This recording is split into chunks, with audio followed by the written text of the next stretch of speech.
सोलापूर महानगरपालिकेची निवडणूक आता संपलेल्या आहेत. संपल्यानंतर कार्यकर्त्यांना उद्देशून आपण एक पत्र लिहिलं होतं. त्या पत्रावरती पालकमंत्री असं म्हणतात की 2 कदम पीछे नहीं 50 कदम नीचे गिरे हैं आणि गिरे तुम्ही टांग ऊपर, अशा पद्धतीची टीका आपल्यावरती. खरं तर मी जास्त लक्ष ते जे बोलतात त्याच्याकडे देत नाही आणि ते पत्र जे मी लिहिलेलं ते मी माझ्या काँग्रेसच्या लोकांसाठी आणि कार्यकर्त्यांसाठी लिहिलेलं.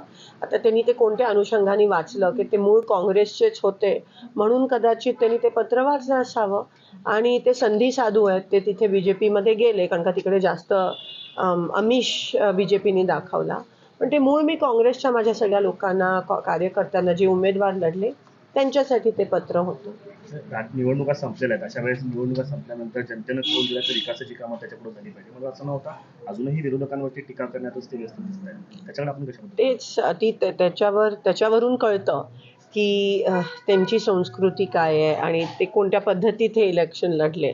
आणि मी एवढीच विनंती करते आणि मी वारंवार करते की सोलापूर हे प्रतिष्ठेचं शहर आहे. सोलापूरची एक सांस्कृतिक शहर आहे. त्याची पातळी हे बाहेरच्या लोकांनी येऊन कमी करण्याचा त्यांना काही अधिकार नाही आहे आणि त्यांच्याबद्दल मागे जे जे काही झालेलं ते उघड आहे म्हणून त्याबद्दल मी काय जास्त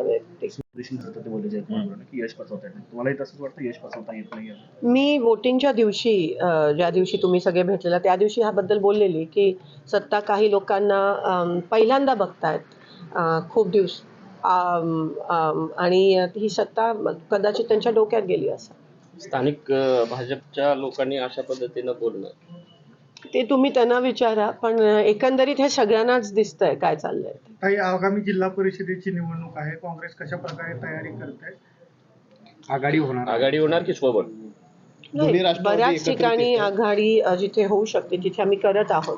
तालुका लेवलला तो निर्णय घ्यायचा असतो. तालुका पण नाही पॅनल वाईज पण तो निर्णय काही ठिकाणी आम्हाला घ्यावा लागतोय आणि एकमेव काँग्रेसच टक्कर देते आणि आम्ही लढणार. कितीही त्यांनी सामदाम दंड वापरला, पैशाचा वापर, EVMचा वापर, तरी आम्ही एकमेव त्यांच्या विरोधात लढतोय आणि ही तत्वाची लढाई आहे, ही विचारसरणीची लढाई आहे, ही गोरगरिबांवर होणाऱ्या अन्यायाची लढाई. ती आम्ही लढणारच. आम्ही कमी नाही पडणार, आम्ही मागे नाही सरकणार. आम्ही लढू, आम्ही हरू तरी आम्ही लढणार आणि आम्ही अर्थात जिंकण्यासाठीच लढतो. पण त्यांना ही लोकशाही आहे आणि त्यांना टक्कर देणं गरजेचं आहे. आणि ग्रामीण भागात लोक खूप वैतागले. जी शहरात परिस्थिती झाली ती शहरी वोटिंग पॅटर्न वेगळं असतं आणि ग्रामीण वोटिंग पॅटर्न वेगळं असतं. हे तुम्हाला लोकसभेत पण आणि विधानसभेत दिसून आलं. शेतकऱ्यांमध्ये एकंदरीत खूप मोठा रोष. अतिवृष्टीचे अजून पैसे मिळाले नाही आहे. ज्या ठिकाणी पडझड झाली आहे ते पैसे अजून मिळाले नाही आहेत. संजय गांधी निराधारचे पैसे वळवून लाडक्या बहिणीकडे गेलेत.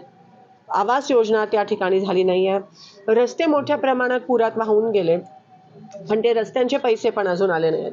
तर खूप रोष आहे आणि सर्वसामान्य शेतकऱ्यांना न्याय देण्याची ही लढाई आहे आणि ती आम्ही लढणार. माळशिरस असेल, पंढरपूर असेल, माढा असेल या भागामध्ये मोहिते पाटलांचं वर्चस्व आहे. तर दोन्ही राष्ट्रवादी एकत्र येत आहेत. त्या राष्ट्रवादी सोबत काय बोलणी झाली का? ठिकठिकाणी आता वेगवेगळं संतुलन आहे आणि त्या पद्धतीत अजून चालू आहे.